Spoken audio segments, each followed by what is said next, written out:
Wow. Okay, so, I mean, I was really prolonging this, you know. I kind of didn't want to do this video because it's so long. Pause. But this might be the longest reaction I have ever did so far. You ready, Peanut? You ready? I really wish I could understand you. But I got my popcorn. I got Peanut as my cuddle buddy. I have my hat. I'm not wearing this. I'm wearing it because my hair is really, really fucked up. Look.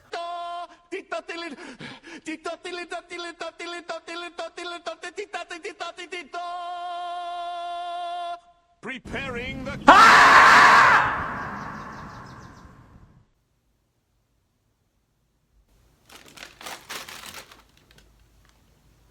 Let's open up this popcorn and let's get the show on the road.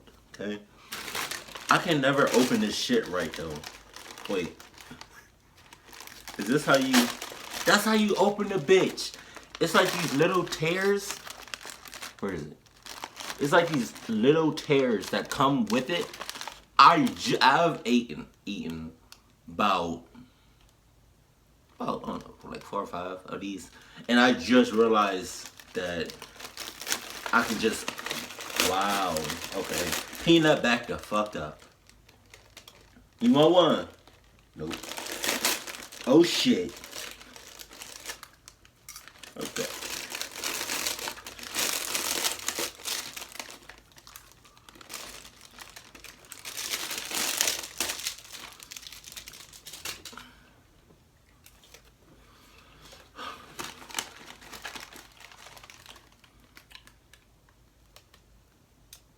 I'm glad you got manners. I am so glad you have manners. Okay, don't spit on me. SupTho.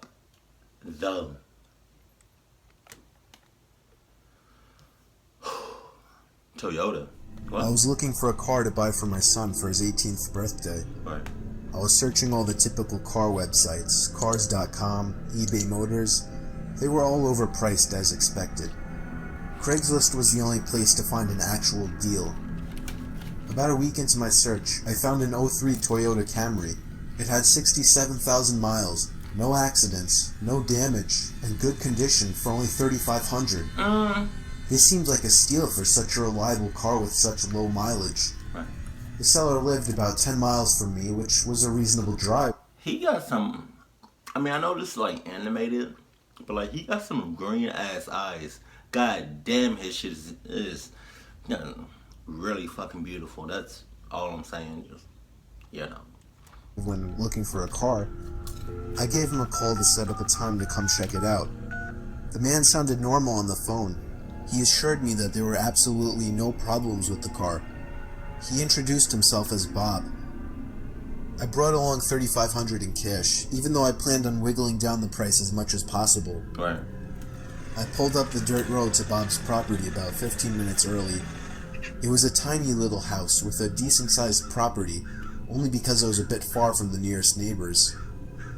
The garage was open, so I walked over to see if anybody was inside. What? But except for an unusual amount of car parts, it was empty.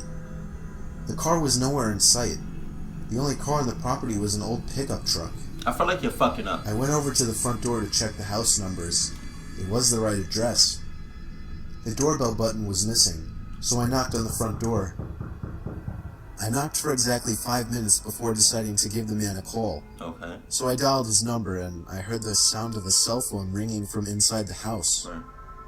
I was extremely confused at this point. That's when... Nope. Excuse me, Mr. Nightmare. I'm gonna have to pause the video on this one. Thank you. See, he's playing with you. I really don't know where the camera is. Is this the camera? Is it up? That's... I'm using my iPhone to record.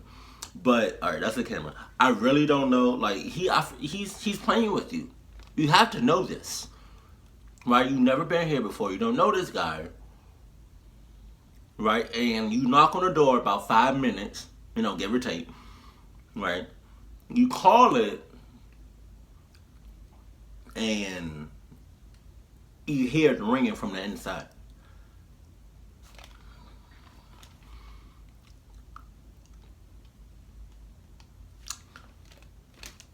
you're not. See, I feel like you're fucking up. You are fucking up. Isn't he fucking up, Peanut? You want to fuck up this popcorn, don't you? Okay. I knew I had the right house.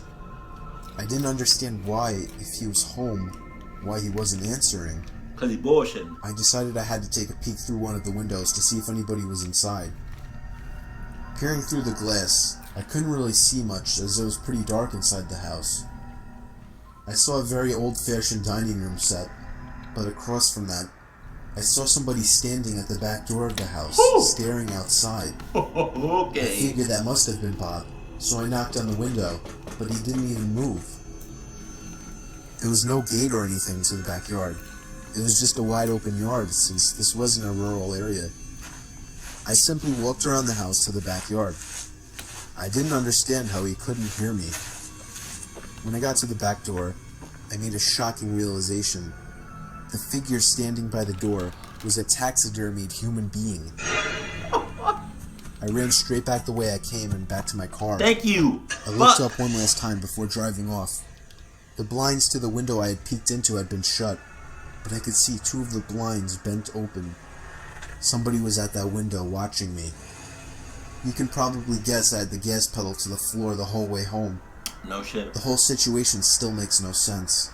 All the car parts, the fact that there was no Toyota Camry, the taxidermied human being, the fact that there was no car there leads me to believe that whoever that man wasn't planning on selling me anything. And that also leads to the disturbing thought that I was very close to becoming a lifeless statue staring out that man's back door. Wow, woo! That's fucking, I got the chills already. We almost 4 minutes into this video. Okay. I was on tour trying to find some really deep websites. I was in a chat room where people normally shared links to deeper websites and weird pictures and videos, commonly illegal pornography. Some guy named Vintage XXX posted a link without describing what it was. Right. I clicked on it, Wow. and it took me to a black screen Really? where a big video box eventually popped up with a play button. The video thumbnail was a dark room, only lit by a TV screen. Out of curiosity, I clicked play, and began to hear the sound of TV static in the background as lines of static slowly swam down the video screen. There was no seek bar on this.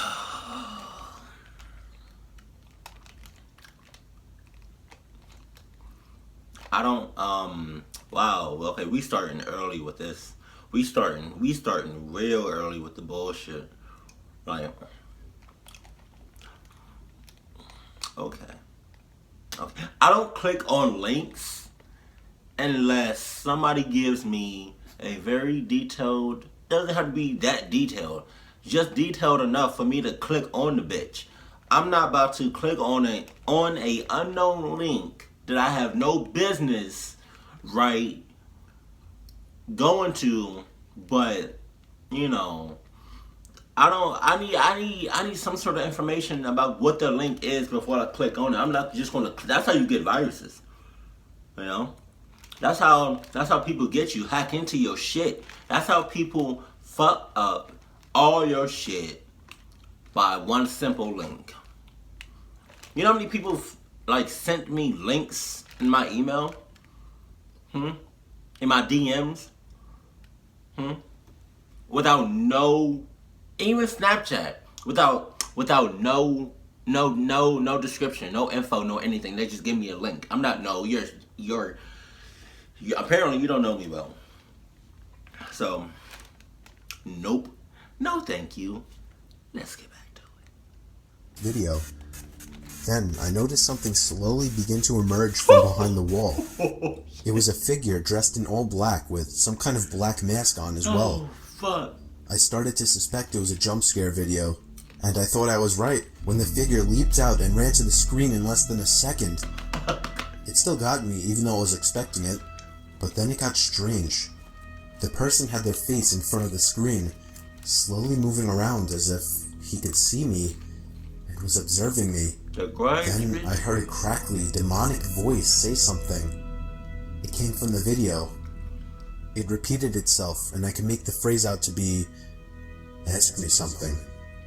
No, I I'm was good. really confused. I tried typing something, but there was nowhere to enter text. I'm Then good. he said, "No, not the keyboard. Say something." Nope. I felt my heart punch the inside of my chest as he said this. I opened my mouth and mumbled the words, "You can hear me?" Okay, but see, this is my whole thing though.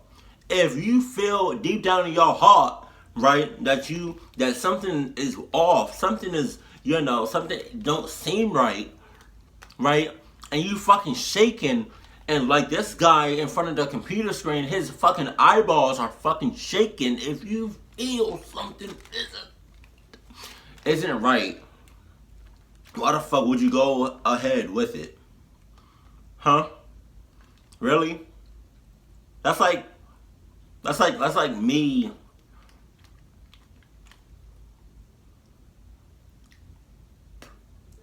That's that's like me going to the lake. Some of y'all know I have a lake in right there. That's like me going to the lake, knowing that there are sea monsters and other big shit that's in the lake, which I really hope it's not. But that's like me going into it head first, diving into the shit.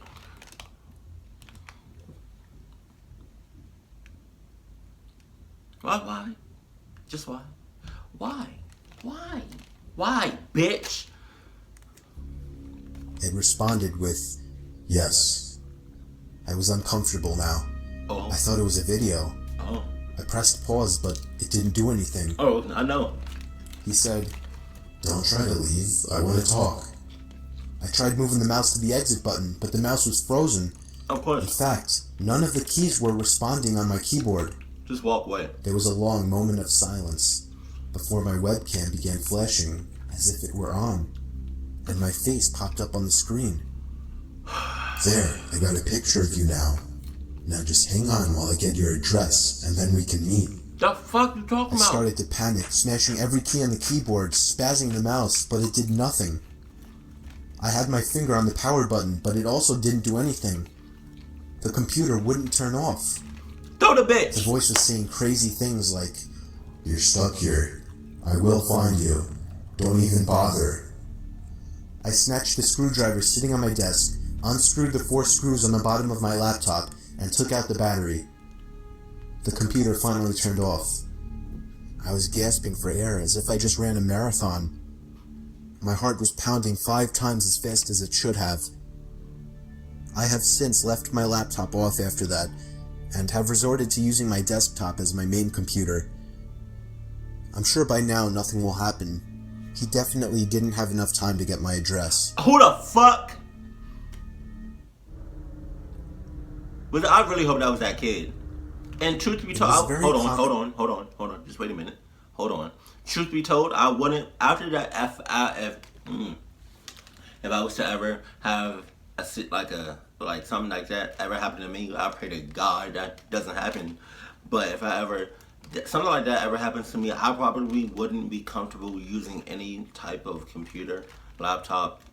I'd be scared to use a fucking smartphone. But I don't.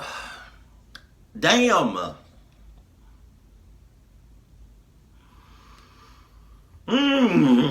Come on. And for me to be home alone at night, as I only lived with my dad, and his shifts would constantly shift from days to nights. This happened around the time my dad was doing night shifts. I would stay up really late on these nights watching movies.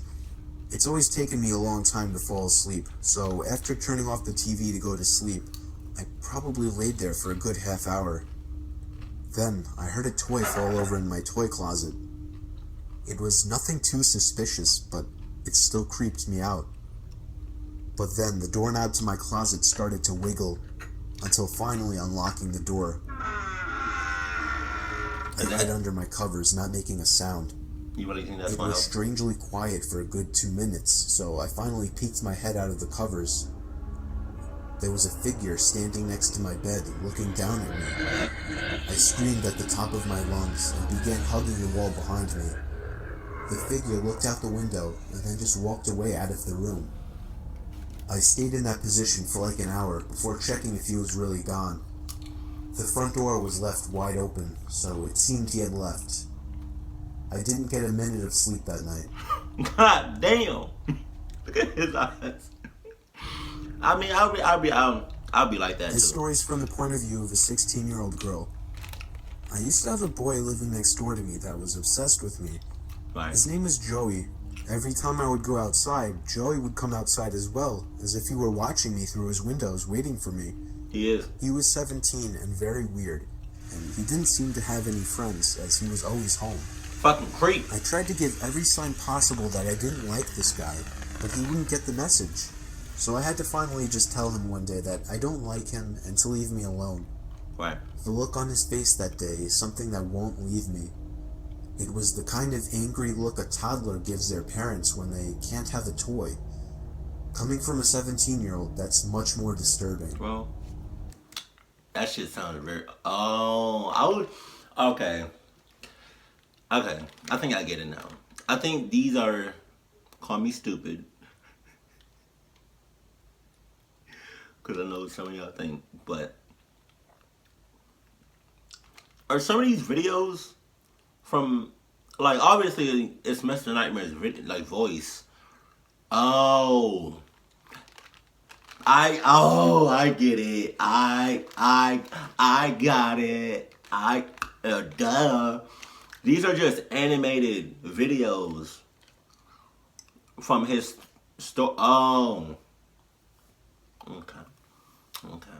Because I was trying to figure out why does this sound so familiar, and then I realized. So. Okay. But let's not, glance over the fact that this guy's, like, his stare is like, don't worry, bitch. I got you. It's, I'm gonna make you like me. Even I have to force it on you. No pauses. One night, my parents left me to watch the house. I was working on a school project when I felt my bed shift a little bit. I looked under my bed. Oh my God! I screamed as I saw Joey laying under my bed. I ran away while he tried to crawl out from under my bed. I ran to his house and rang the bell at least 10 times, telling his parents about it when they opened the door. Joey never came out of my house, so I called the police. His parents begged me not to, but I ignored them. The police found him still in my room and arrested him. Apparently, he admitted this wasn't the first time he had hid under my bed.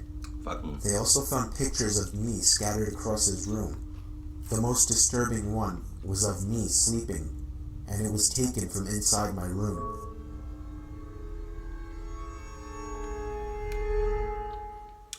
Fucking creeps. Who the fuck does that? Midnight office. Working the night shift always sucked. I work in an office building and would constantly do the night shift since it was the only time it would work out for me. I was just about always the only person on the floor I worked on, possibly in the whole building. There would always be a kind of eerie feeling to being in such a big building with most of the lights out and absolutely no one around. But on the upside, it was peaceful and less stressful, and I was able to get a lot of work done. There was this one night, though. It was a Friday night, around 2 in the morning.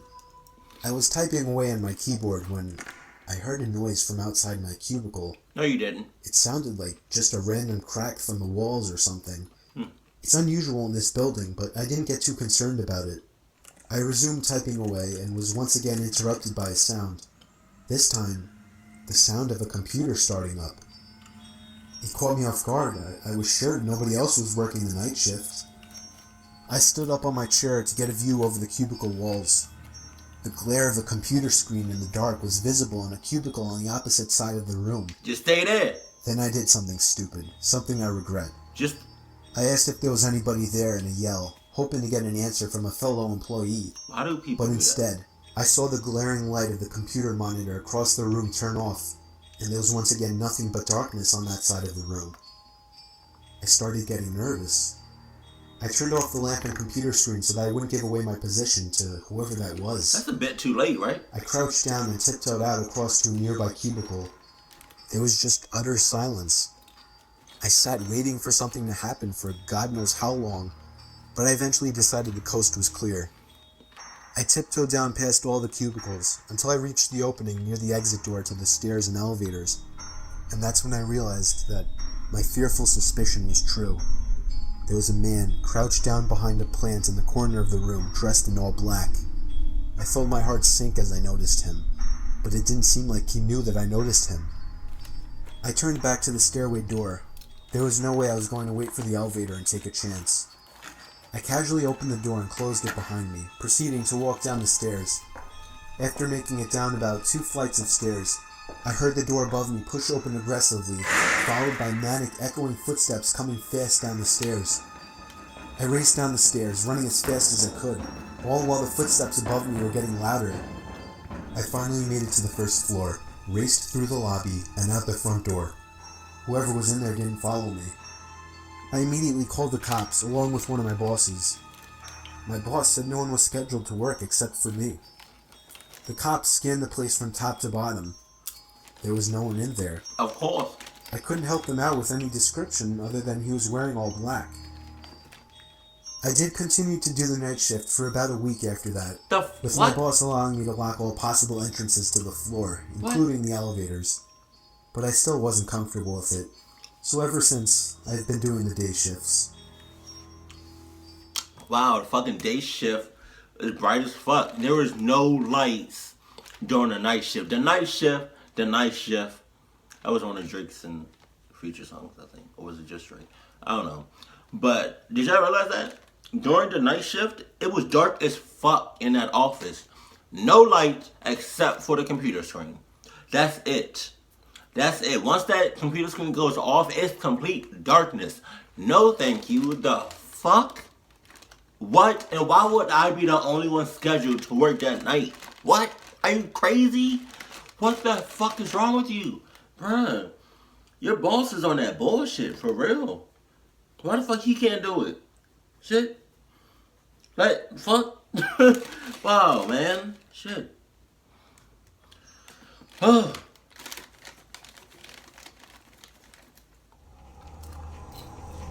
The pizza guy. This happened 4 years ago when I was still in high school. Right. I was told to do my last delivery of my shift. I got in my car, which was a 1999 Camry, perfect for delivering pizzas. I GPSed the address on my phone. I live upstate in the country, so all pizza deliveries were long drives. I remember the sun was starting to set, so it was probably around 7 o'clock.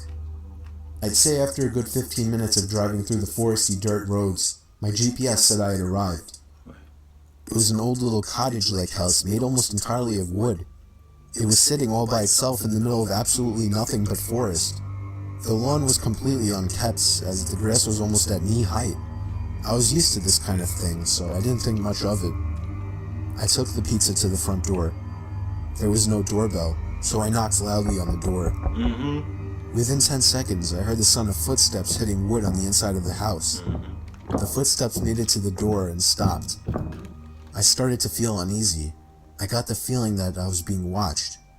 And that's when I noticed there was a peephole in the door. Right. "It's the pizza guy," I called out. I heard a low, harsh-sounding voice on the other side of the door, telling me to bring the pizza out back. Nah, nope, nah, nope, no, you good. I've never been a delivery person ever in my life, and I don't think I ever will be. But if I feel uneasy with your presence and the whole atmosphere and your environment and what you're living in, if I knock on the door and you don't open the bitch, I'm just gonna leave the pizza there. Fuck the money. Like, let it come out my paycheck or something. No, I'm just gonna leave it there. Don't say shit else. I'm just gonna leave it there, and I'm just gonna go ahead back home because it's getting dark as fuck outside. And how the fuck do you live? Why do you live by yourself? Huh? Where the fuck is your neighbors at? What? Who does that? So I would have just left the pizza there and just hauled ass back to my car. I'm not about to walk on nonchalant like, no. I really hope he doesn't go back, but let's see. Didn't like the idea of going back there. Something didn't seem right. "Are you sure, sir?" I called out. He didn't answer my question.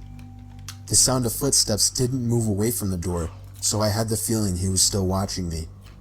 I almost found myself walking back to my car, but I decided I didn't want any trouble with my boss. The last time I brought a pizza back, he gave me attitude, so I reluctantly walked through the uncut grass and around the small house to the back. I remember there was a shed and a little patio back there. In the patio, there was a table with 4 chairs surrounding it. In one of the chairs, facing away from me, I saw the head of somebody sitting in the seat. I began walking over and said, "Excuse me," but the person didn't even move an inch. The fuck? "Excuse me," I said again louder. Then from behind me, I heard, "Psst, over here." I turned around to see a man poking his head out from the corner of the house, looking at me with a crazed smile. "Come over here, I want to show you something." No! I freaked out, turned around, and ran around the house in the opposite direction, back to my car, Who for the some fuck is reason that? still holding the pizza. I got in my car, started it, and got away from there.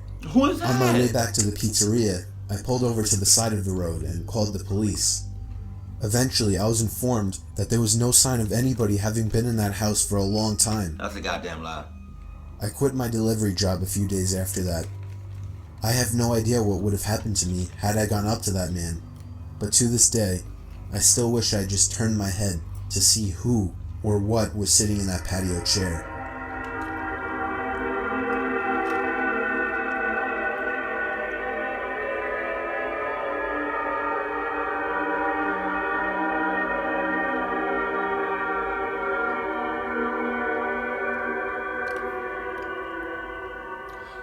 Who the fuck? What? No, nah, you good. Who the hell was sitting on that swinging chair thing?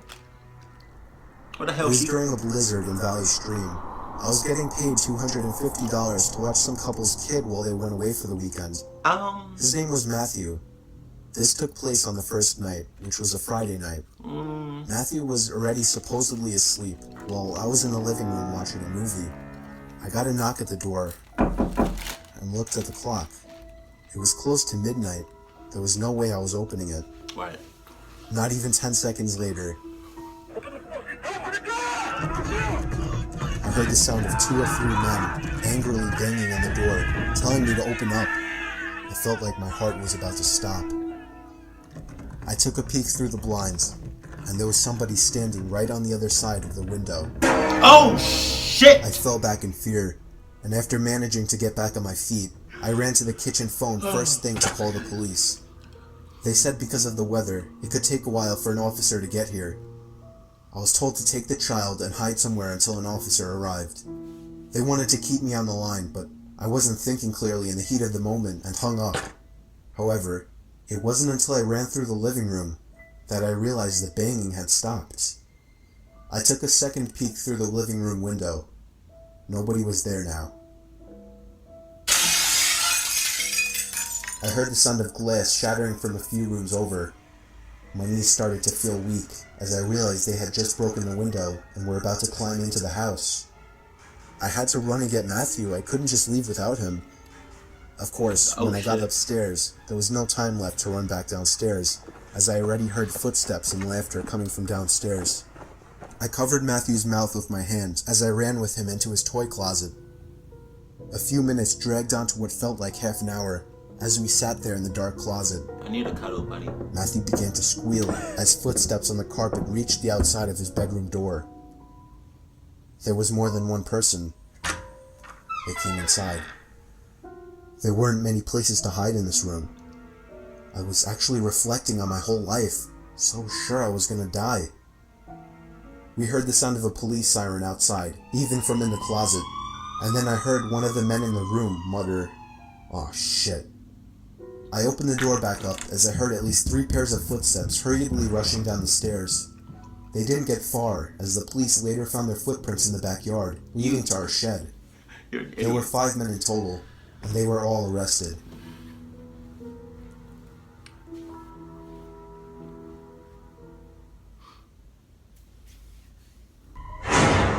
Really? Really? Okay. The fucking sound effects. This happened when I was 15 years old. My best friend Anthony wanted me to come over for the night, since his parents would be gone all weekend. I rode my bike over and put it in his backyard before letting myself in through his back door. We played basically every video game he had, from FIFA all the way to Call of Duty, with popcorn and other junk food spilled out all over the floor. As the night progressed, we moved from video games to watching half a movie and getting bored, to doing prank calls at close to 10 o'clock. Anthony made a few calls to different pizza places.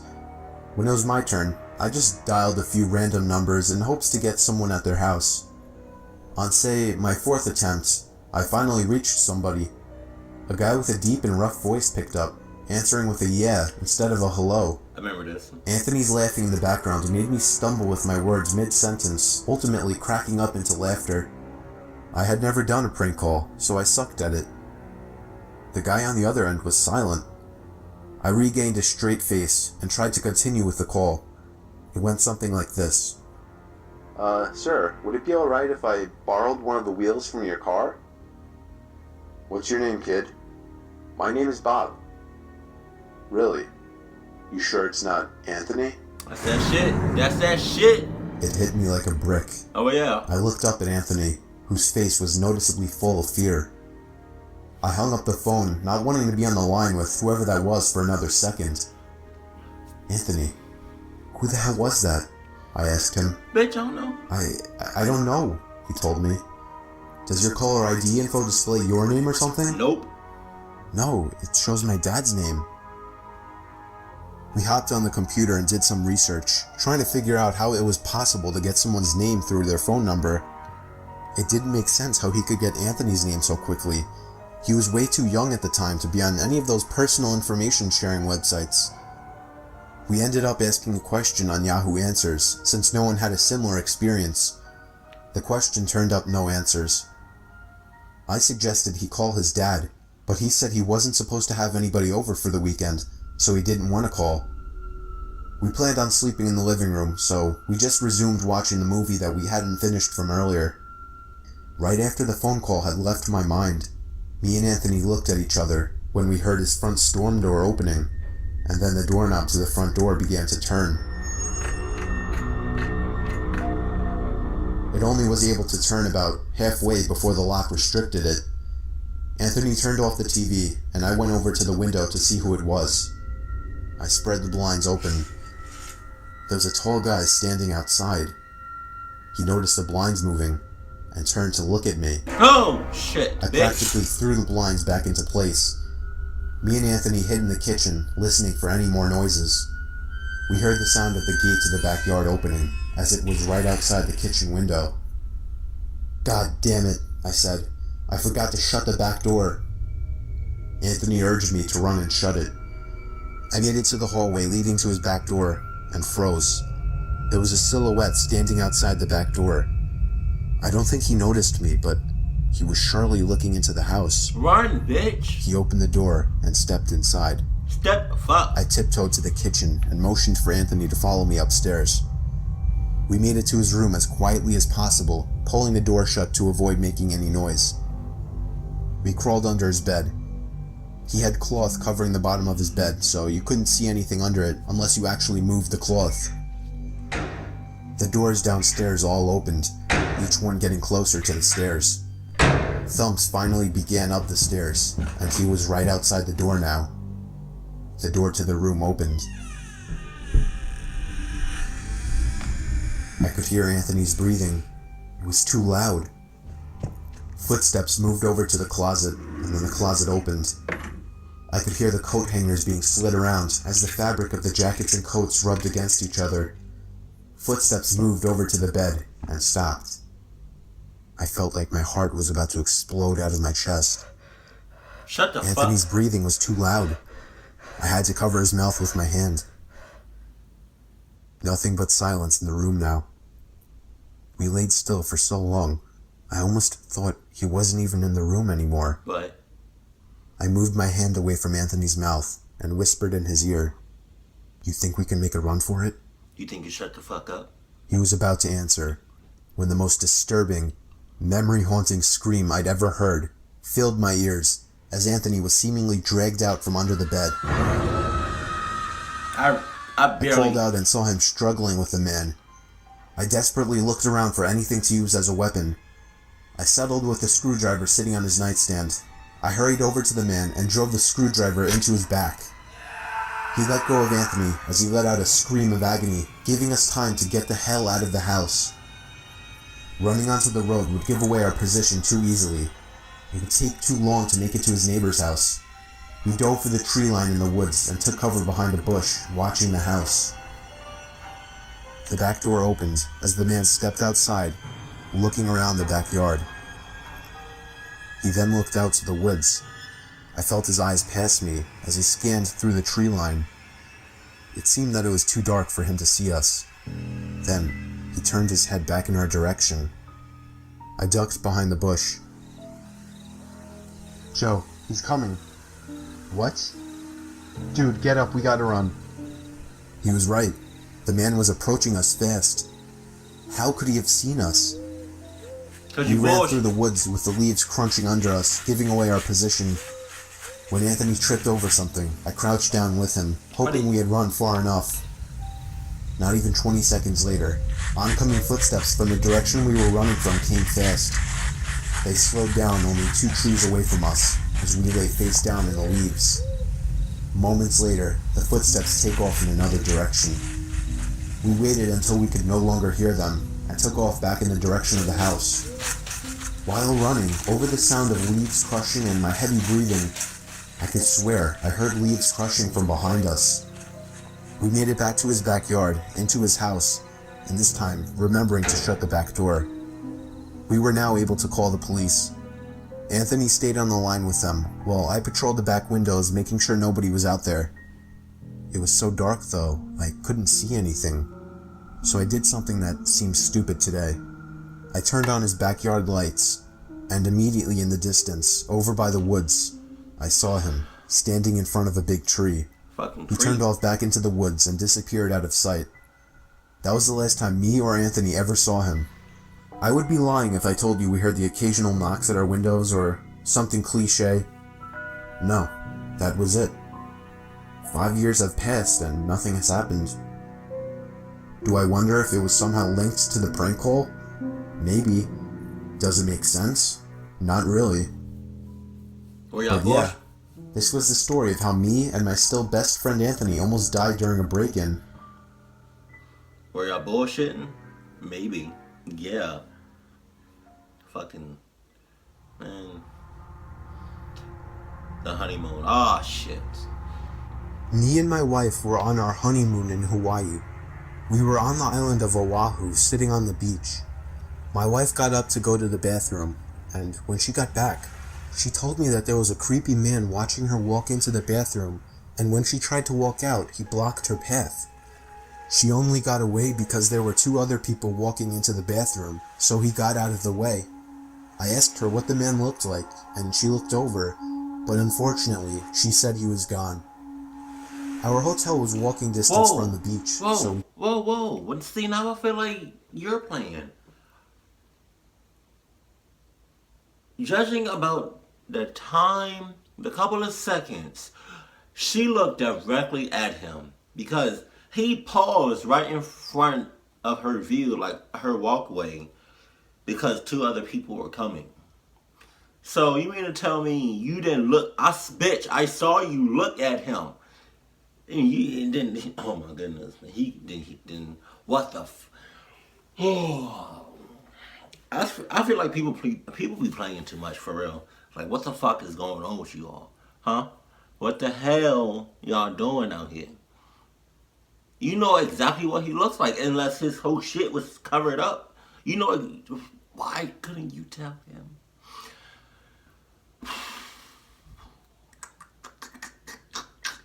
Some of y'all are really starting to piss me off.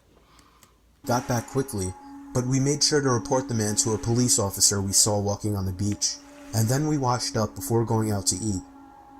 We ate at a fancy seafood place and did some walking around afterwards. Close to midnight, we finally went back to the room and began to wind down. Then we got a knock at the door. I looked through the peephole of the door and saw a man in a maid uniform standing outside. Damn, he looked creepy. I opened the door, and he immediately tried to let himself in. I pushed him back a bit, asking him what he wanted. He told me he left something in the room while cleaning earlier and needed to get it out. I would have been like, sure, go ahead. Search all you want. Do it. I swear to goodness if I feel like you're making a move. Go ahead. Search. I don't give a fuck. I don't give two shits what you do. Just don't hurt us. Don't do anything out of the ordinary. Oh, I will. Bust a cap in your ass. Come on. But that's just me. Oh, I could have had like a knife or something in my hands.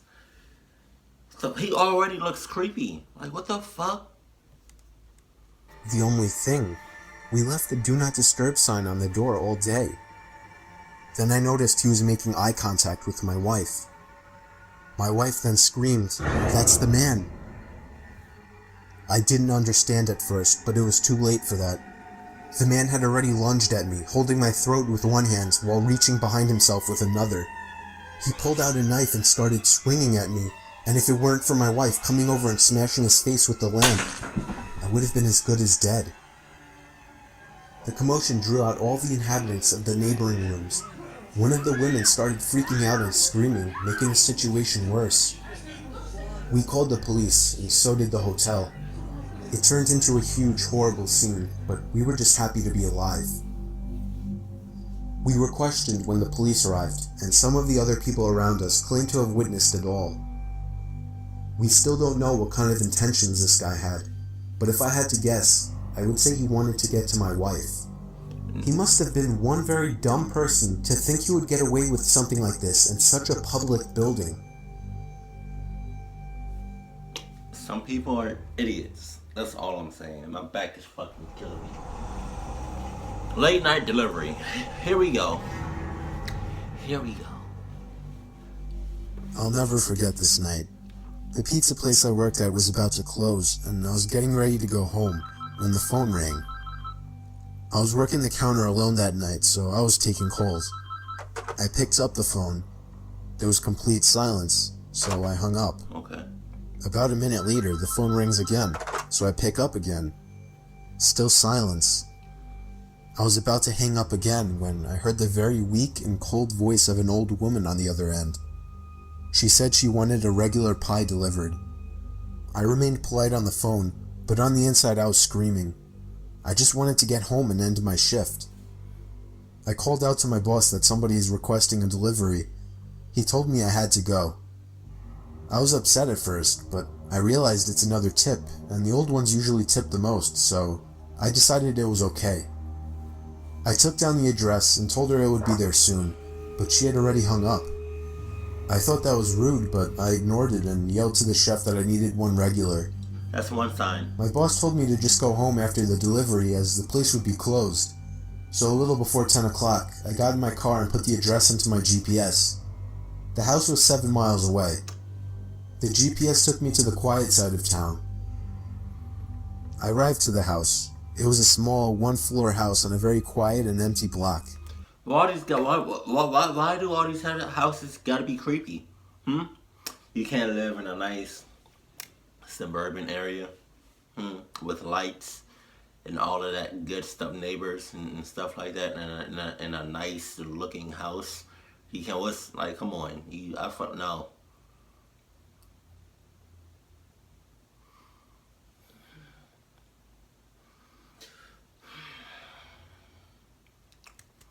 I took the pizza and walked up to the door and rang the doorbell.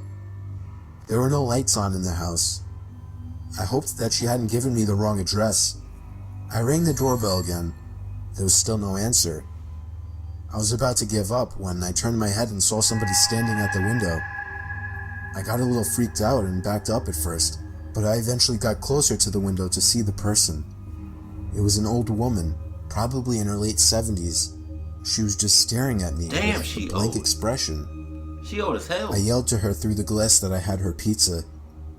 She didn't react to what I said, so I screamed it louder. A big smile ran across her face. Not a pleasant, genuine smile.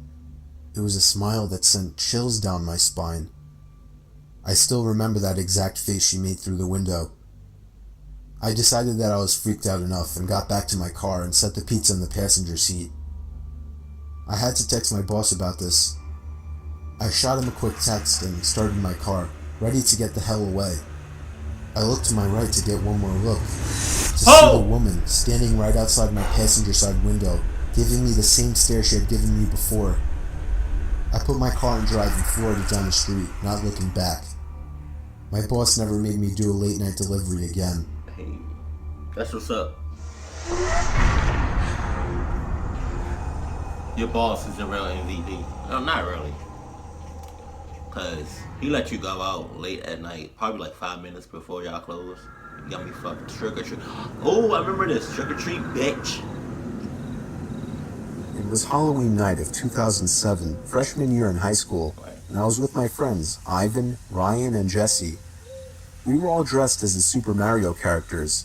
I was Luigi since I was the second tallest. Ivan was Mario since he's short and buff. Not that Mario was buff. Jesse was Waluigi because he's freakishly tall and skinny, and Ryan was Wario because he's just really fat. So they were the perfect group costumes for us. We live in a very non-congested suburban neighborhood with a decent amount of space in between houses. Okay. On Halloween, that's the worst thing ever. Less bang for your buck. We were trick-or-treating for hours, way past dark, and eventually came the time when most trick-or-treaters were heading home. Right. My feet started to hurt, and I had to constantly switch arms for holding the now 10-pound pillow sack of candy, but we planned on going until our bags were completely full. A lot of the houses by now weren't answering anymore. It was probably past their cutoff time for giving candy to trick-or-treaters. Approaching our next house, we saw a purple bucket on the stoop, which was the best feeling ever. I was the one to get close enough to realize it was empty, which was the worst feeling ever. I turned around when I heard a knock at the window of the house. We all looked at the window. Couldn't see anyone, but heard someone call out, "Wait." The door opened and an older man, late 40s, already balding, stepped outside. Damn. He told us to come inside so he can get us some more candy. Nah, you good. I said we could just wait out here. Right. He responded saying something along the lines of, "Nonsense, come on in, we'll get you your candy." No, lady shit. Who the fuck? I see eyeballs. But I was about to say, nonsense. I'm going to stay the fuck out here.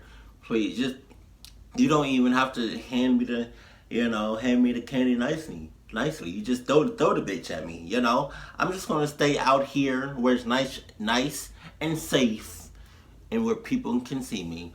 Although it's late at night. But who the fuck is in the background? That shit gave me the chills. Ivan stepped in and said, "It's alright. Come on, Dan, let's go." I told the guy to take care and apologized. He just stood there watching as we walked off, not saying anything. I felt bad, but at the same time, that guy seemed like a creeper, and I figured I just dodged a bullet not going in there. If the story ended there, it wouldn't be scary, so of course, it didn't end there. We skipped a few of the guy's neighboring houses just to get further away, and continued on with our business. We were walking down close to the nature preserve now, so there weren't many houses around us. At this point, we were now walking back closer to Jesse's house. I noticed Ryan had stopped walking, and I turned around to see what's up. He said he heard someone moving from behind the trees in the preserve. Now this was before everyone's phones had flashlights, so we couldn't just go searching in the woods for someone. Besides, we were just telling Ryan that it must have been a raccoon or something. You may think this is a bit of a cliche, but when things like this happen in real life, you always assume the more logical possibility. It's just natural. Why would we assume we were being followed? I had to put my arm around Ryan's shoulder and nudge him forward. A little ways down the street, me and Ivan picked up on the sound as well. When we all stopped, the sounds of the footsteps from beyond the trees stopped as well. Ivan yelled at the obvious stalker to go away, or we would beat the shit out of them. I knew he was just bluffing though. I could hear the nervousness in his voice. The snap of a twig from beyond the trees triggered a fight-or-flight response in all of us. Me, Jesse, and Ryan all ran for it. Ivan was at first charging to attack, but he quickly followed after realizing we had all taken off. We ran down the dark street, and we all noticed the sounds of at least 2 or 3 pairs of footsteps crushing the twigs and leaves in the woods. We banked it hard right down Jesse Street when it finally came up, and ran straight for his backyard, entering his house through the back door. The first thing we did was peek out through his living room window. We couldn't see anyone. We all had to gather our thoughts and discuss what the hell just went down in his living room, when all of a sudden we heard Jesse's backyard gate slam shut. Jesse dove to turn off the lights. There was a click and a bang from down in the den. It was more than likely Jesse's back door. We all agreed to go down armed with knives and face them. Jesse turned on his back door light, but there was nobody out there. Just then the front door opened, and we all screamed like animals. Jesse's mom and sisters came rushing downstairs. They had just gotten home from their friend's little house party. We all rested assured knowing it was just them. Jesse explained what happened, but made it seem a lot less dramatic. Me and Ivan went home after that and called it a night. At 12:30 a.m., I got a disturbing text message. It was from Jesse. It said, "It wasn't my mom." I texted back saying, "What?" He responded back quickly, saying, "It wasn't my mom in the backyard." My finger slammed the buttons on my phone, responding back, "What do you mean?" There was a long pause before he finally told me that his mom and sisters said they never went in the backyard. The fuck? I told him to immediately check the backyard from his upper deck. He had already done just that. He also told his mom everything, and she had already called the police. They didn't find anyone back there, but Jesse did mention the guy who invited us in while trick-or-treating. Nothing ever became of that, and nothing ever happened at Jesse's house again after that one Halloween night.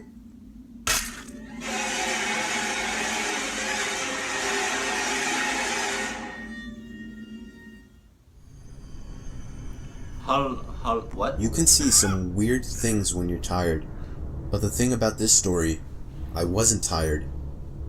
Me and the family were on vacation to some resort in a very rural area of Pennsylvania to make the setting creepier. There weren't many young people there for me and my brothers to hang out with. It seemed like more of an adult resort. But then one day when I was walking outside of the main lodge of the resort, I, for some reason, looked up to a window on the second floor and saw a teenage girl looking down at me. From that distance, she looked kinda cute, so I gave her a wave, but she didn't show any sign of reaction. So I just moved on. That's that shit. However, later that same day, I was so bored that I was sitting on the swing set at the little playground of the resort, and that's when I saw the same girl again. She was a little ways away from me down past the playground, close to the tree line, and she was just standing there staring at me.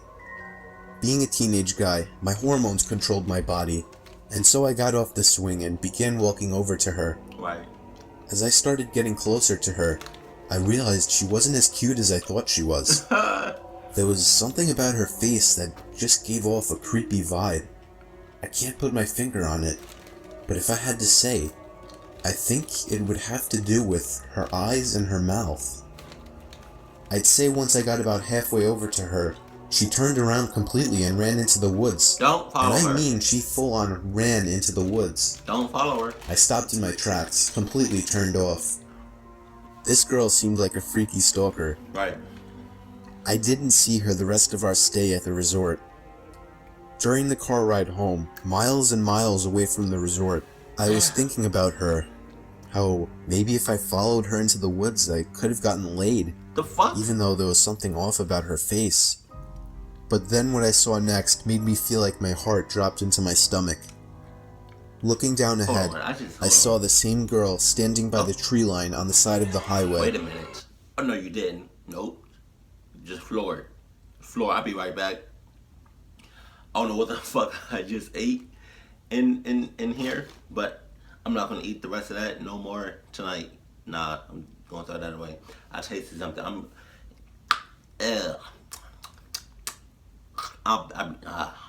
be back. As we sped past her, I saw her head turn so that she was always looking right at me, even through the tinted minivan windows.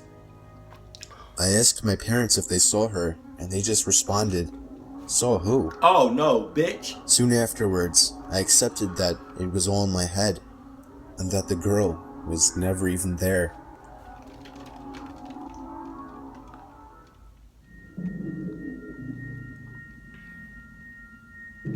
The fuck? Daryl's pond? There used to be a pond about half a mile away from my old house that I would commonly go fishing in. It was nicknamed Daryl's Pond. I still have no idea who Daryl was or why it was called that, but nobody owned it, so people would once in a blue moon go fishing there as well. It was usually me by myself though. I had dug a pole into the ground where I would tie a noose to and from my small kayak. I'd say it was about 3 in the afternoon when I rowed out to the middle of the pond, the sweet spot for getting a decent catch. There was another person coming out from the trees. I waved at him and gave him a smile. He hopped into a small boat floating by the edge of the pond and began to row over to me. As he got close enough where trying to speak to him wouldn't come off as obnoxious, I gave him a friendly, "Perfect day, isn't it?" "Yes, absolutely," he said.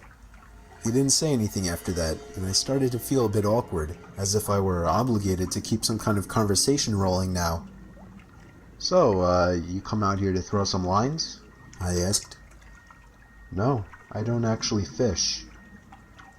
"Oh, well, it's never a bad day to relax on the pond," I said. He continued to row closer to me until his boat collided with mine, creating a big thud. I was genuinely uncomfortable now. I didn't feel threatened, just weirded out. I was only 24 years old. This guy looked like he was late 40s or 50s. There was an awkward silence. I tried to just act like I was focused on trying to make a catch, but by now that wasn't even on my mind. This guy was weird. I didn't know what he wanted, and I was uncomfortable being so close to him. I felt him looking at me, or at least in my direction, as I faced halfway to the opposite direction of him. I took a quick glance to my right. Yeah, he was staring at me. I decided to be ballsy and lock eye contact with him. After about 4 seconds, he looked away. "So, where are you from?" I asked him. "Up there." He pointed behind himself, in the direction of the woodsy hill leading past the dirt road. "Oh, you live by Suffolk?" I asked. No, I'm not," he said. "What made you decide to come out here?" I said. "Why not?" I continued to try and uncomfortably fill the awkward silences that kept coming up. His responses were dry. He didn't contribute anything to what was barely a conversation. He just sat there not doing anything, with half a smile on his face, looking either at me or in my general direction throughout. I was creeped out. My heart was racing at this point. I'd go as far as saying that I was nervous for my life. We were surrounded by trees in all directions, in the middle of a pond. I started to row a bit closer to land, but in a very low-key kind of way, trying to play it off as me just trying to find a better spot to find some fish. I was horrified when I saw he was following me. Alright. "What a great day, huh?" Fuck. I felt a shake in my voice. I got close enough to the edge of the pond where I finally told the man, "I think I'm gonna call it a day." I turned to see his reaction. He was still staring at me, but his smile was gone now. "I can't let you leave," he said. Fuck you mean? He lifted his flannel to expose a handgun sticking out of his jeans pocket. As soon as I could process what I was looking at, I dove out of the boat for land, ran the whole half-mile uphill through the woods back to my house, and locked every door and window as soon as I made it home. I pulled down the blinds to the dining room window, leaving it open just a crack for peeking outside undetected. It started to get dark out, and I left every light in the house off, still peeking out to the front yard, making sure I wasn't followed. The time came when I finally decided I wasn't followed. I realize now, like you, that not calling the police immediately was a huge mistake. I kept my bedroom windows open to let the room air out. My bedroom was on the second floor, so I wasn't worried about being watched through the window. About half an hour after shutting the light and falling under the covers, I heard the sound of leaves crunching from outside. I sat up to hear it more clearly. It was definitely something walking around out there. Normally I would assume it was a deer or a bear, but after what just happened, I was still in paranoia mode. I sat up as still as a statue, except for my shaking out of fear, waiting as the sounds of the steps stopped. Hey buddy, you up there? Are you trying to sleep? What? Sorry, I didn't mean to wake you. I felt like 100 pounds just fell directly onto my chest. It was the same voice. I knew it right away. I didn't make a sound. I crept out of the room quietly downstairs to the kitchen and grabbed the phone, practically crawling on my way out to avoid being seen through the open blinds. I called 911 like I should have earlier in the temporary safety of my bedroom. I made sure to whisper into the phone, as I was still hoping that he hadn't yet heard or spotted me.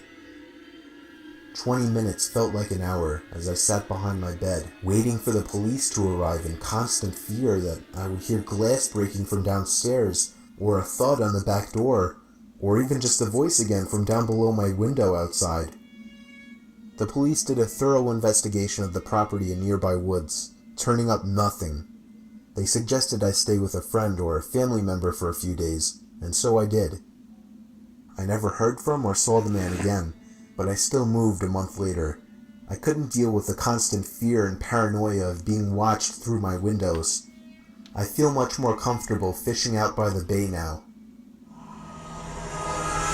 Oh, what the fuck? Really? Really? Really? Okay. Fuck number one. The last thing I saw was my alarm clock flashing 12:07 before she pushed her long, rotting nails through my chest, her other hand muffling my screams. I sat bolt upright, relieved it was only a dream, but as I saw my alarm clock read 12:06, I heard my closet door creak open. Growing up with cats and dogs, I got used to the sound of scratching at my door while I slept. Now that I live alone, it's much more unsettling. What is this? What the I fuck? begin tucking him into bed and he tells me, "Daddy, check for monsters under my bed." I look underneath for his amusement and see him, another him, under the bed, staring back at me, quivering and whispering, "Daddy, there's somebody on my bed."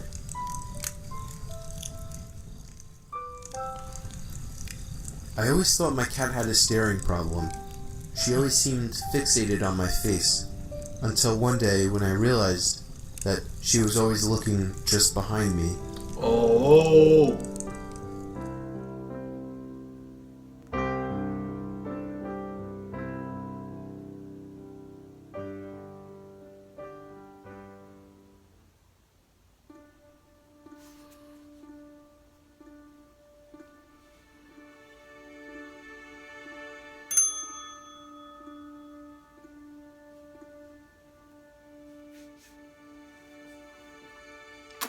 Peanut. Come here. Really? Oh, shit.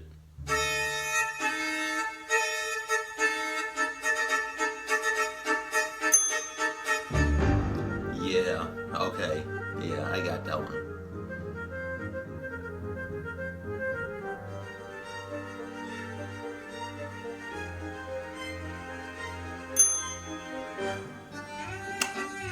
Oh, shit.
I knew it!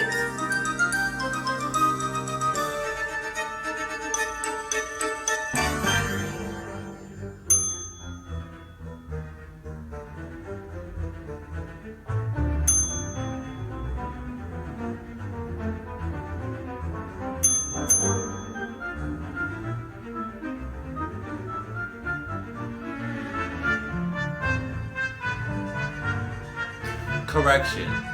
I don't know. I don't know if I forgot if I seen.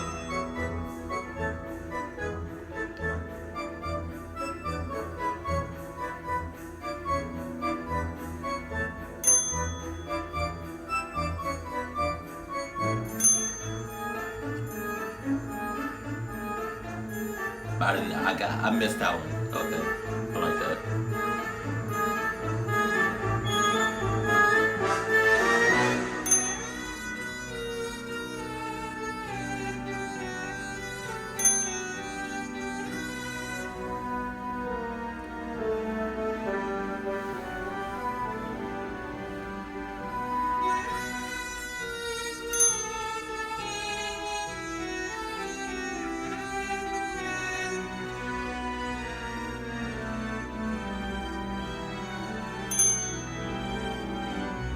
Oh, really?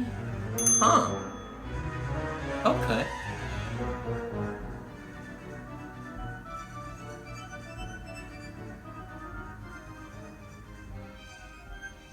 Or 2017. See you in 2017. I just want to say, for the record, do not expect me to do these long ass videos. It may be, every once in a blue moon, but don't expect, to see more and more of these because, god damn. But that was awesome. That was great. Because if you don't know, which I'm sure a majority of you all do know, I'm a big fan of Mr. Nightmare. So, but him doing it like what's it? Llama? I'm just, is it llama? Hold on.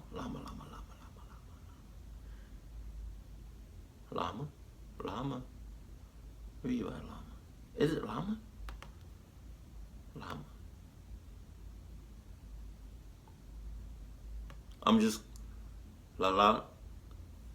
I'ma just call you Llama. Oh, sorry. I mean no disrespect. But yeah. That was great how he made it into an animated version. Thank you for the recommendations. But yeah. Like some of these stories I haven't seen or heard, but some of these I already reacted to, but they still scare me nonetheless because some of the ones that I've seen, I barely remember. So when I saw them in this video, what scared me when I seen Mr. Nightmare's video scared me, just now, again. But man, yeah, that was. Wow. This video is so long. And where the hell was Peanut at? God damn, I wish I had a cuddle buddy to just stay here and hold me. But hey, it's okay. In due time, I will have another cuddle buddy. And the reason I say that is because I did have a cuddle buddy. And she's all the way in California. But hey, that's a different story though. But as always, that taste is still in my mouth. I don't know what the fuck I ate, but it's still in my mouth. Pause.